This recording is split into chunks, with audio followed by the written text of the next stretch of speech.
شہرنامہ آواز میں 16 نومبر کی چند مگر اہم خبریں لے کر ہم حاضر ہیں۔ پٹنہ میں قومی جمہوری اتحاد NDA کے لیڈر نتیش کمار نے آج 7ویں مرتبہ بہار کے وزیر اعلیٰ کے عہدے کا حلف لیا۔ مسٹر کمار کو گورنر ہاؤس میں منعقدہ ایک سادی تقریب میں گورنر پھاگو چوہان نے وزیر اعلیٰ کے عہدے اور رازداری کا حلف دلایا۔ نتیش کمار کے بعد بھارتیہ جنتا پارٹی BJP کے لیڈر تارکیشور پرساد اور رینیو اور JDU کے وجے کمار چودھری، پرساد یادو، اشوک چودھری، میوا لال چودھری نے عہدہ اور رازداری کا حلف لیا۔ وزیر اعظم نریندر مودی نے کووڈ-19 وبا کے خلاف قومی مہم میں میڈیا کی حصہ داری کی تعریف کرتے ہوئے آج کہا کہ خواہ وہ مثبت تنقید ہو یا کامیابیوں کی کہانیوں کو عوام تک پہنچانا، میڈیا ہمارے جمہوری اقدار کو مسلسل مستحکم کر رہا ہے۔ وزیر اعظم مودی نے نیشنل پریس ڈے کے موقع پر پریس کاؤنسل آف انڈیا کی جانب سے منعقد ایک ویبنار میں اظہار خیال کیا۔ پریس کاؤنسل کے چیئرمین نے اس موقع پر وزیر اعظم کا پیغام پڑھا۔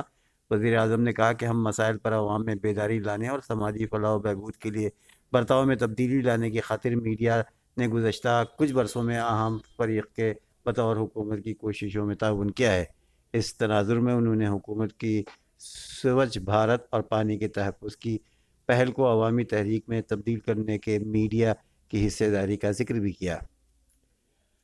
اقوام متحدہ نے سعودی عرب، متحدہ عرب امارات، بحرین اور مصر کی جانب سے قطر پر پابندی عائد کیے جانے کو غیر قانونی قرار دیتے ہوئے اسے جلد ختم کرنے کا مطالبہ کیا ہے۔ غیر ملکی خبر رساں ادارے کے مطابق اقوام متحدہ کے نمائندے ایلینا دوہان کے جانب سے 2 روزہ قطر کے دورے کے بعد شائع کردہ ایک رپورٹ میں کہا گیا ہے کہ دوحہ کے خلاف پڑوس عرب ممالک کی جانب سے عائد پابندیاں قطری عوام کے بنیادی انسانی حقوق کو سلب کرنے کے مترادف ہیں۔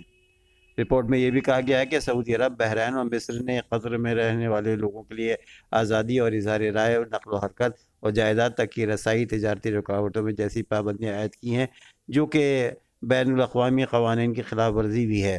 حکومتی مفاد کے لیے بنیادی انسانی حقوق کو براہ راست متاثر کرنے والے اقدامات کی اجازت کسی بھی ملک کو نہیں دی جا سکتی۔ ادھر اتر پردیش کے شاملی ضلع کے کھیڑی خوشنم گاؤں میں کھیت سے مغلیہ دور کے سونے اور چاندی کے سکے برآمد ہوئے ہیں۔